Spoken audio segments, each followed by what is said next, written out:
Okay, so I just extracted my honey this morning. I took almost 2 boxes, 2 mediums of honey off of this colony. I added in my adapter so I can put my top feeder on, and there's space below it to put my pollen patties. So what I'm going to do this afternoon is mix up some 1-to-1 syrup with some Hive Live and pop that in. What I need to do right now is put 2 pollen patties on there so I can just close it off for now until I put the feed. And then this colony here, I need to consolidate pretty much these 2 boxes. I'll pick the best frames. Hopefully there's not too much brood into basically I want to put it into a double so I can use the top box to house my feeder and put some shims so I can put the my pollen patty below the feeder. So those are the Hive IQ hives, so I will have to do some adaptations to basically fit it to my system. I do have most of it cut and prepped. On top of the colony there's a piece of styrofoam, bubble foil wrap, and some shims. Fairly straightforward. And then when I get back from holidays or from work, I'll create a 9-frame pollen patty late winter feeder adapter that I use. But that's for another time. And then what I'll need to do is go to my other yard. I tried doing a merge yesterday, newspaper merge with a queen right colony to a queenless colony. But the queen right colony that my buddy gave me was actually too massive, too big. He told me it was his weakest colony. So I was like, oh good, this will be easy. But it was a double jam-packed with bees and tons of brood. So what I'm going to do this afternoon or just after this, I'm going to head over and I'll pull out probably 4 or 5 frames of brood and resources, put it in a super or a deep box above with an excluder. I'll shake all the bees out first and then pull the nurse bees up into those frames, and then I'll transfer that boost of frames into one of my weaker colonies over there, and then at least it'll just equalize the 2 colonies, pull some strength off, and it should be easier to manage in the future. So yeah, I do want to put something together around gargantuan colonies that don't produce honey, because it is a problem. Sometimes it's genetic, sometimes it's feeding too late into early summer. At some point you need to stop. And basically, especially for newer beekeepers, they don't have the wax yet in their honey supers. So you do need to help find a way to pull the bees up there. In northern climates, or nectar flows are not the most massive. So you do need to try different things, especially for folks in more rural areas. So I'll talk about that. I'll write a Facebook post and also probably do a video on it when I get back from my work. But anyways, time to get started.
So if you're wondering about these patties, they're the global patties with 15% real pollen and the rocket fuel from Andrew.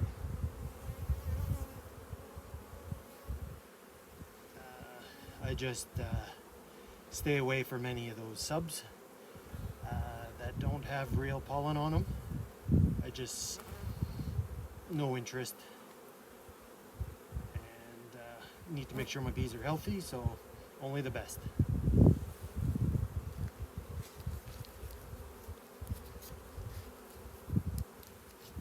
You can see I'm squishing the patties down just so the clearance is good. And I don't have clearance issues. Okay. Now, this, you'll notice underneath there's plenty of space for the patties. Okay, and that's that. Hardly any squished bees, which is good. And then if you look, the ladder here is full of bees. So the feeder's ready to get some feed. The bees are ready for more.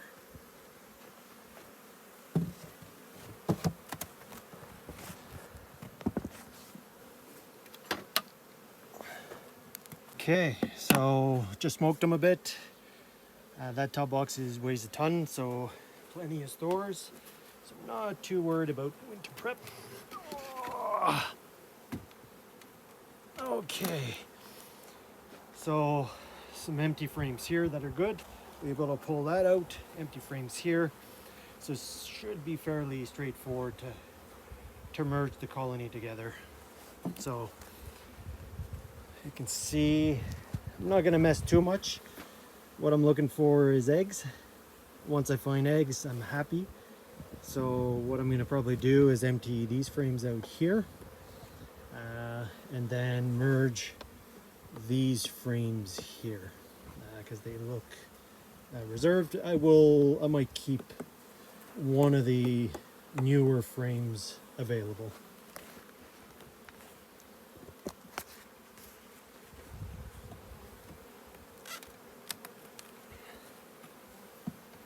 So this colony here did have a bout of foul brood, not foul brood, but chalk brood.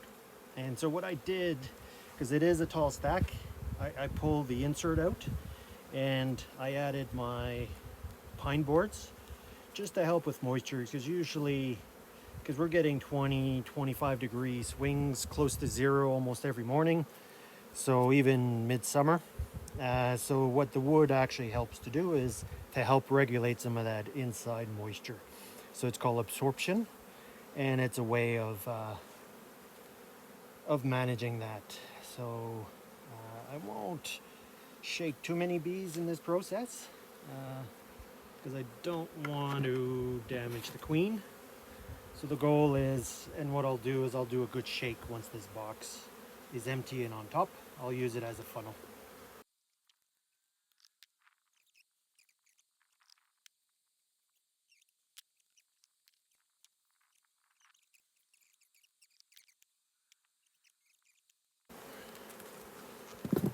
So what I'm trying to do is put the honey frames on the outside and then the brood nest in the middle.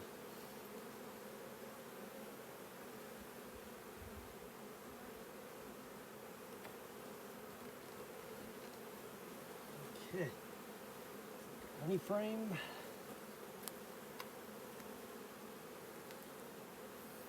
It's pollen. So I'm guessing the next one is a brood frame. And then honey. So good. So they're well on their way for winter prep.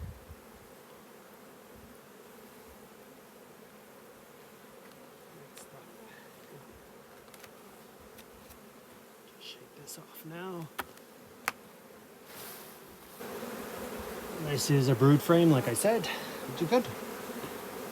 So let's move this over. If I one position. And then I'll get rid of this wax ball.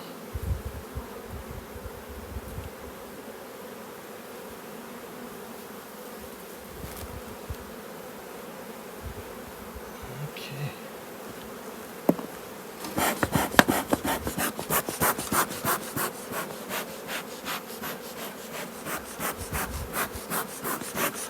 So I did put out my honey supers that I extracted to get the bees to clean them out. It's about 150 meters the other way, away from the yard. They instantly went to it, which is good. And on the way out, I'll show you the fireweed bloom. So we're at about peak bloom for the area here. Some people will say, why are you pulling your super so quick? One is I'm leaving, and then I guess the other one is I want to leave as much of this natural honey for the bees for winter, so it just minimizes my feed. So just looking at this so far, so this is wall-to-wall brood on both sides. So these will be hatching out next week or so, a couple weeks. So this, a lot of these will become winter bees. So, and then this frame here has to be backfilled with honey.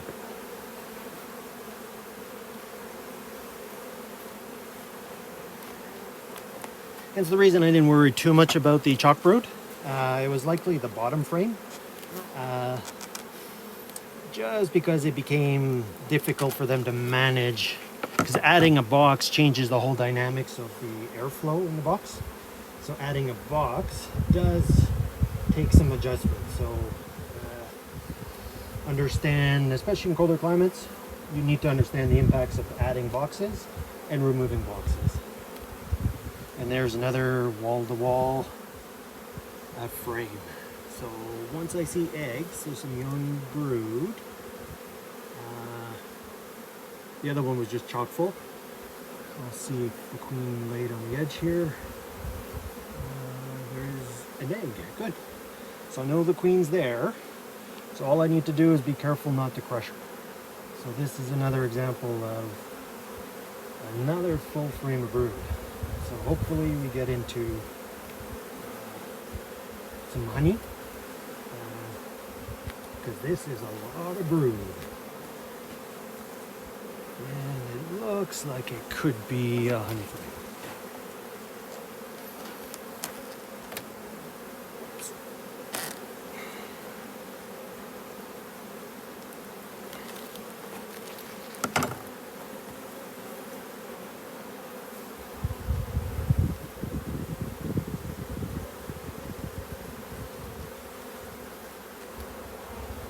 And it is a honey.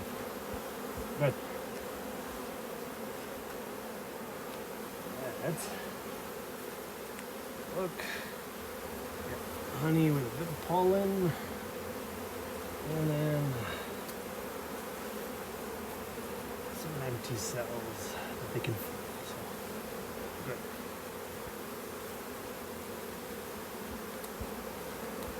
Very nice box of beans.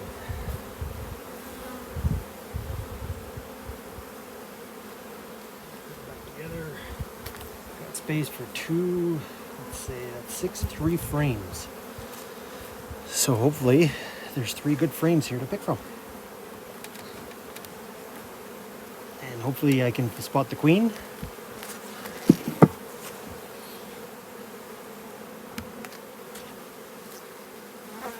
Okay. This is a honey frame. So good. Just hold off for a minute before adding this.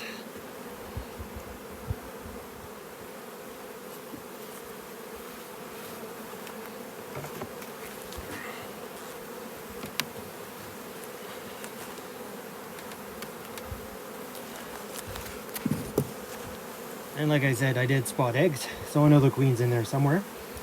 And now the goal is just maximize the good lookingness of some of these frames.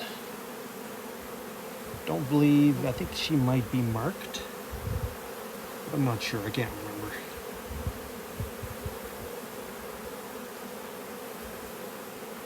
Okay, so far, no eggs, which is good. And it's nectar on this side. So 2 decent frames to pick from.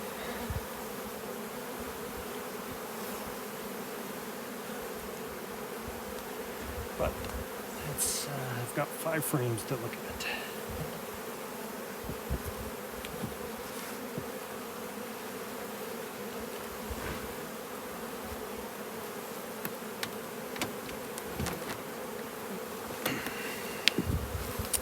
Joys of propolis.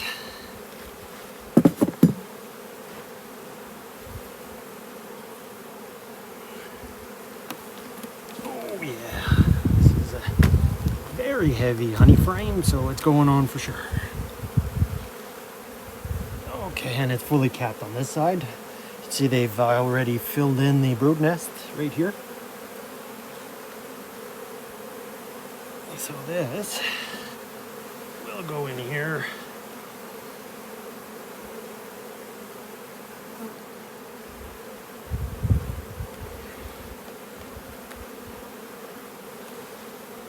But I do need to give them some space to be bees.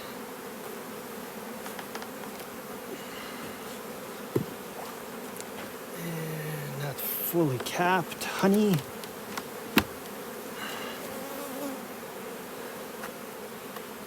Okay.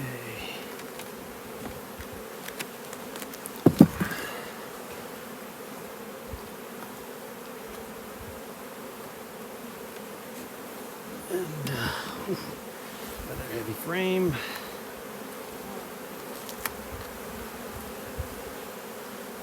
Yeah, mostly honey. And another full frame of honey. Technically, I could extract this. This is all honey from the hive. Let's see, what do I do? Do I extract it? Last frame, or 2 more frames to look at.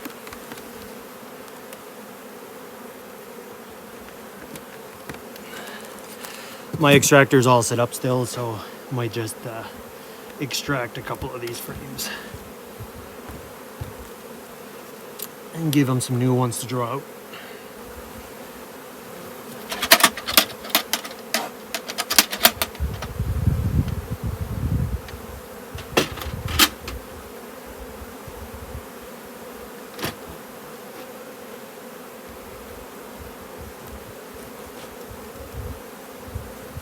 Okay.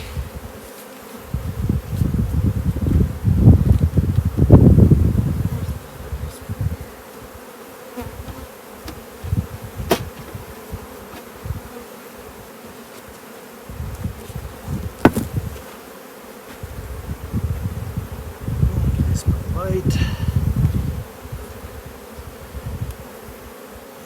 there's a honey frame right here. Let's have a look at this.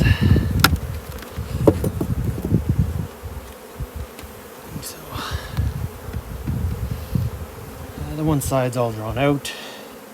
Looks like fireweed honey. No queen on there. Mostly capped. That's good. So let's see what the best move is.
smoke.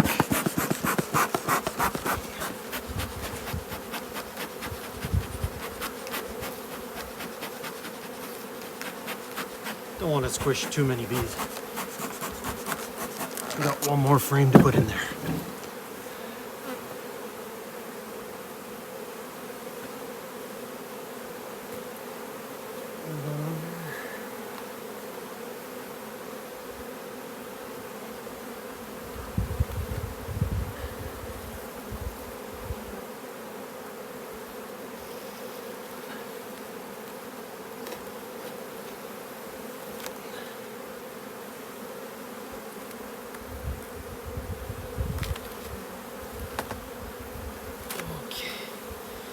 Very tight fit. Okay, there we go.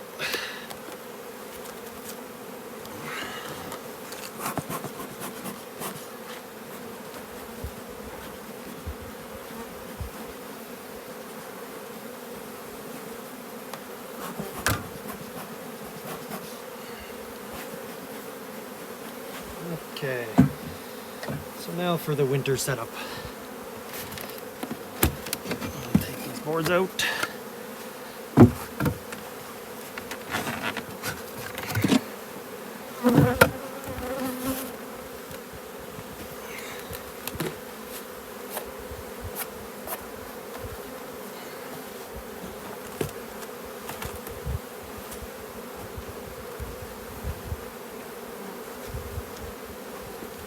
Okay, just need to get the bees off the cover. Don't want any bees above the. Okay, step one, pollen bed.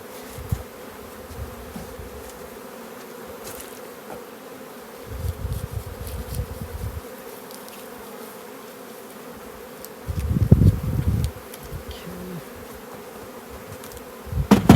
Step, just some shims.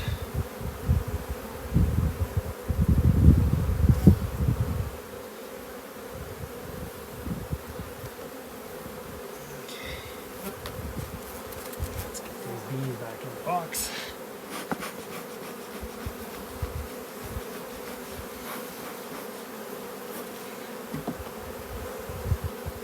Okay, where's the extra box?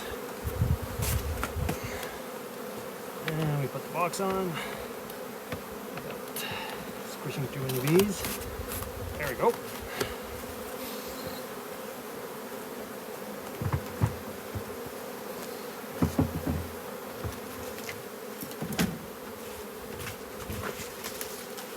Okay, so next step, I'll put a bubble foil wrap. My feeder's gonna fit on top of this.